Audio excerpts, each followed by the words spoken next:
Chapter 1. The Broken and the Discarded. They called him Grub. Not because it was his name. His name was Gorr, given to him by a mother who died before she could teach him what it meant, but because the other orcs said he moved like something that crawled out of the mud. Small for his kind, narrow-shouldered, with hands better suited to fixing things than breaking them. While his clanmates grew thick with muscle and pride, Gorr grew lean and quiet, learning to read the weather by the way clouds bruised at their edges, learning to keep fires burning through storms, learning which roots would draw the fever from a wound. None of those things mattered in the Shadowforge Clan. What mattered was strength. What mattered was dominance. Who you could pin, who you could make bleed, who dropped their eyes first when you walked past. Gorr always dropped his eyes. He'd learned early that lifting them cost too much. He lived at the edge of the clan's territory in a cave the others didn't want, too far from the communal fires, too close to the Elfwood border. A cursed place, they called it. Perfect for Grub. He didn't mind the solitude. He minded the bruises, but even those he had learned to pack with clay and wrap with leaves he'd dried himself. He minded the hunger, but he had learned where the river ran deep enough for fish. He minded, most of all, the way the clan chief's son Varric would find him sometimes, in those spaces between tasks, and remind him in slow, deliberate ways that he was nothing. That was the life Gorr lived, until the night it rained silver. He was returning from the eastern stream when he nearly stepped on her. At first he thought it was a deer, something pale, and still at the base of the ridge where the old oak had split. Then the rain shifted, and the moonlight found the curve of a shoulder, the sweep of long pale hair darkened with mud, the unmistakable taper of an ear that ended in a delicate point. An elf. His first instinct was to back away. The Shadowforge had a saying, an elf lying down is either sleeping or setting a trap. But she wasn't sleeping. He could see the way her ribcage barely moved. He could see the dark stains spreading beneath her, soaking into the roots. He looked around. Nothing. Just rain and the distant sound of thunder moving east. Gorr crouched down. In the light, he could make out fine features. High cheekbones, a jaw set with old aristocratic elegance. And beneath the mud and blood, the remnants of clothing that had once been expensive. Embroidered at the collar. Silver thread. He didn't know much about elven society, but he knew what it looked like when someone's own people had taken everything from them. He knew the signs of a discarding. He had felt it himself, just never badly enough to leave him for dead. He should have walked away. He told himself to walk away. Instead, he slid his arms beneath her, careful of what felt like two cracked ribs, and carried her home. She woke on his pile of dried grass and elk hide with a knife in her hand that she hadn't had when he'd found her. He didn't know where she'd gotten it. He chose not to think about it too hard. If you're going to kill me, he said, from across the cave where he was tending the fire, I'd appreciate it after you've eaten. I didn't haul you up a ridge in the rain for nothing. The knife didn't waver. Her eyes, silver gray, the color of winter rivers, tracked him with the focused intensity of someone who had survived by watching. You're Shadowforge, she said. Her voice came out cracked and dry, but the contempt in it was perfectly intact. Technically, he agreed. He set a clay bowl on the flat stone near the fire. Stew. It's got leek in it. Don't know if elves eat leek. A long silence. Then, we eat leek. Good. He sat back down. My name is Gorr. Another silence. He let it breathe. Seraphine, she finally said. The knife lowered. Not much, just enough. He'd heard that name before. Not directly, but in the wind that carried gossip even through the trees at the border. House Seraphine, the Thornwood nobles, the ones who bent the knee to the high circle and got rewarded for it. He studied her face again, the angle of her chin, the faded remnant of a sigil embroidered on what remained of her collar. She wasn't just an elf. She was the Seraphine, the daughter, the heir, which meant whoever had done this to her hadn't just beaten her. They had made a statement. You want the stew or not? He asked. She took the stew. Chapter 2. The teaching. She was a terrible patient. She tried to get up twice on the first day, and both times he said nothing, just watched her crumple and caught her before she hit the ground. He set her back on the bedding without comment. She glared at him with those river gray eyes like she expected him to say, I told you so. He didn't. He knew what it felt like to be reduced to something smaller than yourself. The last thing you needed then was someone pointing at the wreckage. By the third day, she could sit upright. By the fifth, she had started cataloging his cave with a gaze so precise it unnerved him, taking stock of his tools, his stored food, the way he braced the cave's mouth with split timber, the drying bundles of herbs hanging from the upper ledge. "You did all of this yourself?" she asked. No one else was going to. Something flickered in her expression. It wasn't pity, he was glad of that. It was closer to recognition. "They don't value you," she said. Astute observation from a woman who got thrown off a ridge by her own people. Her mouth pressed thin. Then, surprisingly, she almost smiled. Fair. It started slowly, the way all important things do. She was too injured to be idle and too proud to simply rest, so she talked.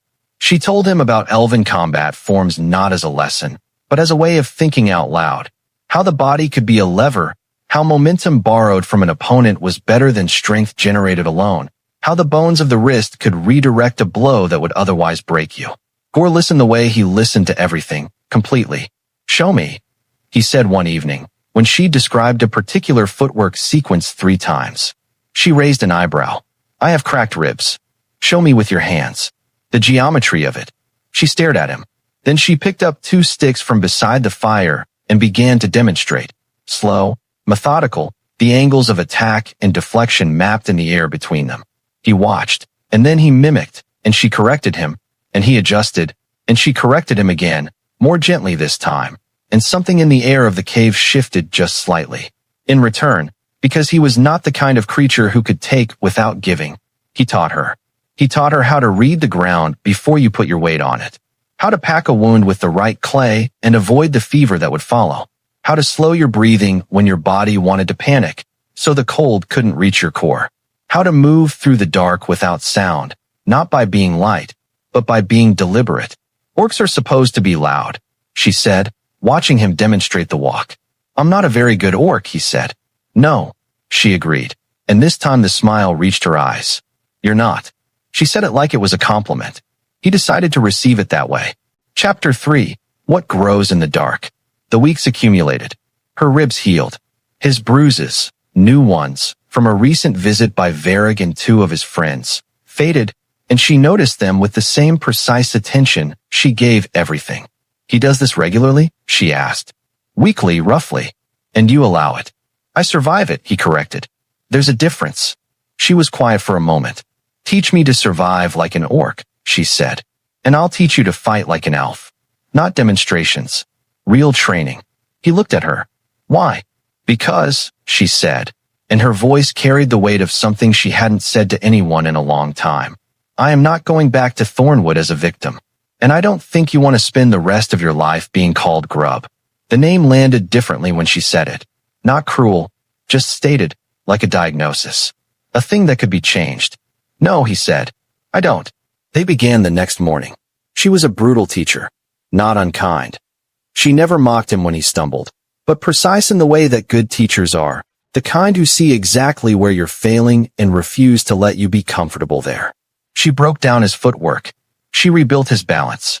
She showed him how a body his size, that everyone assumed was slow, could be devastatingly fast if it stopped trying to fight like the orcs around it and started fighting like itself. "You're leaner than the others," she told him, one afternoon when he'd finally landed a sequence cleanly. "That's not a weakness. Stop fighting it." He pushed her just as hard. He had her run in the rain until she understood what it meant to keep going when every instinct said stop. He had her carry weight up slopes until her hands stopped shaking at the cold. He taught her how to fall without breaking, how to take a hit and keep thinking, how to eat whatever was available and not what you wanted, because survival didn't negotiate with preference. She cursed him in 3 languages during these sessions. He found this oddly endearing. And between the training, in the evenings when the fire burned low and the world outside went quiet, they talked. Really talked. The kind of conversation that happens only in the dark, where the usual armors are too heavy to bother wearing. She told him about the high circle, about the political maneuvering that had made her, at 26, a liability rather than an asset, about Lord Evandis, whose bloodless coup had rewritten the Thornwood hierarchy, and who had sent men to ensure she didn't come back to contest it. About her father's face in the last moment she'd seen him, when she'd understood that he had chosen safety over her. He told her about his mother, who he barely remembered. About the clan chief who had let the bullying continue because a weak orc in the ranks made the others feel strong. about the years of small survivals, the cave, the herbs, the knowledge nobody wanted from him because they decided he was nothing before they'd ever looked closely enough to see. They made us small, she said, one night, staring into the fire. They tried, he said. She looked at him then, really looked, with those river-gray eyes, and he felt it land somewhere in his chest, warm and unexpected, like an ember caught in wind. He was not a fool. He knew what he was. He knew the distance between a Shadowforge orc who lived in a cave on borrowed territory and an elven noblewoman who should, by every right, be ruling a forest house. He told himself the warmth was gratitude, companionship, the particular tenderness that forms between people who have carried each other through pain. He was not entirely convinced by his own argument. She reached across and, carefully, deliberately, pressed her hand over his. Her fingers were cold. His were warm. He always ran warm, an orc trait she had catalogued along with everything else. She left her hand there. Gorr, she said. Seraphine. When this is over, she stopped. Started again. When we've done what needs doing. I don't want to go back to what I was before. Any of it. He turned his hand over slowly beneath hers, and she let him, and their fingers interlaced the way things do when they've been moving toward each other for a long time without admitting it. Neither do I, he said. Chapter 4, The Reckoning. They chose the night of the Shadowforge blood feast first. Practical decision. The clan would be drunk, sluggish, confident in the noise of their own celebration. Seraphine moved through the encampment like silver smoke. 3 weeks of orc survival training meant she could read the ground now, could time her breathing to the rhythm of the centuries, could hold still in shadow for longer than she'd ever believed possible. She found Varrig's tent at the edge of the feasting circle, where he'd already separated himself from the others with the self-importance of someone who expected to be chief one day. Gorr came through the other side, not like smoke, but like something deliberate and controlled, which was more frightening than smoke in the end. The old Gorr would have walked with his shoulders curved inward. This Gorr walked with his weight low and balanced, in the elven way, and when Varrig's 2 companions stepped out of the dark to flank him, he moved in the space between their first strike and their second with a speed that neither of them had factored into their assumptions. The first one went down because he'd never learned to account for someone his size moving at an angle instead of straight in. The second one went down because Gorr had learned, from hours of patient instruction, exactly where pressure on a particular joint made the choice very simple. He left them breathing, barely, and with a new understanding of their limitations, but breathing. Varrig was harder. Varrig was genuinely strong, the kind of strength that had never had to develop cleverness because raw power had always been enough. He roared when he saw Gorr and came in fast, intending to end it quickly. Gorr stepped sideways, just sideways, borrowed momentum, redirected force. The wrist turn Seraphine had drilled into him until it was reflex, and Varrig's charge carried him 2 steps past where he'd intended to be, which was 2 steps of confusion, which was enough. When it was over, Varrig was on the ground, and Gorr was standing over him, and the watching clan had gone very, very quiet. My name, Gorr said, to Varrig and to all of them, is Gorr. No one called him Grub that night. He suspected no one would again. Thornwood was harder. The high circle had walls and guards and centuries of institutional arrogance that had never once considered the possibility of being wrong. But Seraphine had spent 6 weeks learning to think like an orc, which meant she had learned to think about endurance, not the single dramatic strike, but the sustained, relentless pressure that wears a stone hollow. She didn't go back to Thornwood to fight. She went back to testify. Gorr went with her, not because she needed him to. She had made that clear, and he respected the clarity, but because she had asked him to, and because watching her stand in the Thornwood council chamber in plain clothes with no house sigil, carrying nothing but the truth of what had been done to her, and the absolute, diamond-hard refusal to be diminished by it, was something he would not have missed for anything. Lord Evandis made the mistake of looking at Gorr and thinking he understood what he was seeing. A stray orc. A pet. A provocation. He was still adjusting that assessment when Seraphine had finished speaking, when the 3 council members who still held old loyalties had risen, when the documents she had somehow, in the weeks of her supposed absence, managed to get signed and witnessed and sealed came out into the light. She had planned this while she was healing in his cave. She had planned it through the training and the conversations and the evenings by the fire. She had, he realized, always been multiple moves ahead. The ridge, the discarding, they had underestimated her so completely that they hadn't considered she might survive it. Hadn't considered what a woman with nothing left to lose and an unexpected ally might build in the silence of her survival. Evandis was removed from his position by a margin of 3 votes. Her father, Gorr noted, voted against her. She didn't flinch. He watched her not flinch and felt something in his chest so large it had no name. Afterward, in the corridor, she found him waiting. "Your father voted against you," he said. "I know. Are you?" "No," she said. "I'm not all right yet. But I will be." He nodded. He understood that kind of not all right, the kind that isn't weakness, just the honest accounting of a wound that needs time. She had taught him things, and he had taught her things, and among the most important of those mutual teachings was this: you don't have to be fine to keep going. You just have to keep going. Chapter 5. What they built. They built it at the border. Not in the Shadowforge territory, not in the Thornwood reaches, but in the seam between them, the place everyone else called cursed and avoided, the place that had sheltered both of them when they had nowhere else to go. It wasn't much at first. The cave improved. A second chamber carved back further into the rock where the temperature held steady year-round. Shelves. A proper hearth.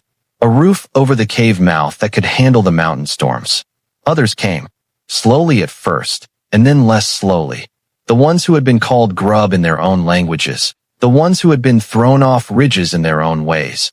The ones who had learned through circumstance that the world was less clean than the divisions they'd been born into. An orc woman who could set bones better than anyone Gorr had ever seen. A half-blood elf who knew the mountain passes in winter. A young human trader who had fallen out with his merchant family and had a talent for the kind of mathematics that turns small resources into larger ones. Seraphine organized them the way she organized everything, with precision and patience and an attention to what people were actually good at rather than what they were supposed to be. Gorr kept the place running, kept people fed and warm and prepared for the unpredictable, kept the fires burning through storms. It was not, by any measure, what either of them had been raised to want. It was better. On a night in late autumn, when the first real snow had come down off the peaks and the cave was warm with fire and voices, Seraphine found him outside at the cave mouth, watching the snow fall through the dark. She stood beside him. Their shoulders touched. Neither of them moved away. "Do you miss it?" she asked. "The clan. I miss the idea of belonging," he said. "I don't think I miss the specific place. I feel the same about Thornwood." "You have Thornwood," he pointed out. "You sit on the council now." "I have a seat in a room full of people who didn't vote to put me there," she said. "It's not the same as belonging." She paused. "This is the same as belonging." He looked at her. Snowflakes had caught in her hair. She looked, in this light, like something from a story, but not the kind of story where she was a delicate creature to be rescued. The kind where she was the one who walked back into the dark and came out having changed it. "Seraphine," he said. "Don't say something cautious," she said. "I'll be very disappointed." He almost laughed. He reached up, slow and deliberate, and brushed the snow from her hair. She went still under his hand, but not with tension, with the particular stillness of someone paying complete attention. "I was going to say," he told her, "that I think I have belonged here since the night I almost stepped on you in the rain." She looked up at him. The snow kept falling. From inside the cave came the sound of a fire and the low murmur of people who were, against all probability, safe. "That," she said, "is the least romantic setting for a beginning that I've ever heard." "And yet," he said. "And yet," she agreed. When she kissed him, she had to stand on her toes, and he had to bend down, and it was awkward in the way that things are when two very different bodies try to find the same geometry, and then it wasn't awkward at all, because they had spent weeks learning each other's languages, and this turned out to be another one they already knew. The snow fell. The fire burned inside. The border between the worlds that had thrown them both away held them, steady and solid, like a foundation that had been built on purpose. By the people nobody wanted, who turned out to be exactly enough. Epilogue. 3 years later. The place had a name now. The border folk called it Shadowveil, half for the Shadowforge, half for the silver pale fog that came off the mountain in the mornings. It had 73 residents, a functioning trade agreement with 2 human settlements in the valley, and a reputation that had traveled far enough to make both the Shadowforge Clan chief and the Thornwood High Circle quietly uncomfortable when they heard it mentioned. Gorr was teaching a class of 12, mixed, orc and elf and human, and 1 young dwarf who had wandered in and decided to stay in the lower clearing. The footwork sequence was one Seraphine had taught him, rebuilt and adapted for bodies of different sizes, which was perhaps the truest expression of what Shadowveil was becoming. He heard her before he saw her, the particular rhythm of her footsteps, which he would know in a crowd, in the dark, in a storm. She appeared at the clearing's edge, watching him teach with an expression he had come to recognize over 3 years. Warm, sharp, a little proud, deeply fond. He kept teaching. She kept watching. When the class ended and the students scattered, she came to stand beside him. The Thornwood envoy arrived, she said. What do they want? To negotiate formally. They want to know if Shadowveil will sign a mutual protection agreement with Thornwood. Will we? We might, she said. On our terms. He nodded. And the Shadowforge. Their new chief sent a runner last week. A pause. Turns out when you remove the worst of the rot, what's left isn't entirely beyond recovery. I know that feeling, he said. She laughed, a real laugh, not the careful, calibrated sound she had made when he'd first met her. He considered the sound of it one of the finest things he had ever built, though he would not have put it that way because she would have told him she had built it herself, and she would not have been entirely wrong. Gorr, she said, in the tone she used when she was about to say something she'd been sitting with for a while. Seraphine, I want to go back to the ridge, she said, where you found me. I want to see what it looks like when I'm not dying. He considered that. All right. Will you come? He looked at her, the woman who had come back from a discarding and rebuilt herself into something fiercer and wiser and warmer than what she'd been before, who had taken everything they'd taught each other and made it into something larger than either of them. Always, he said. She took his hand. The mountain rose above them, cold and certain and theirs. They went together. And that's the story of Gorr and Seraphine, the orc nobody wanted and the elf they tried to bury, who built something neither of their worlds deserved. If this story moved you, hit that like button. It genuinely helps more people find their way here. And if you're new, subscribe and ring the bell, because we drop new fantasy stories every week. Got a character pairing you want to see next? Drop it in the comments. We'll see you in the next one.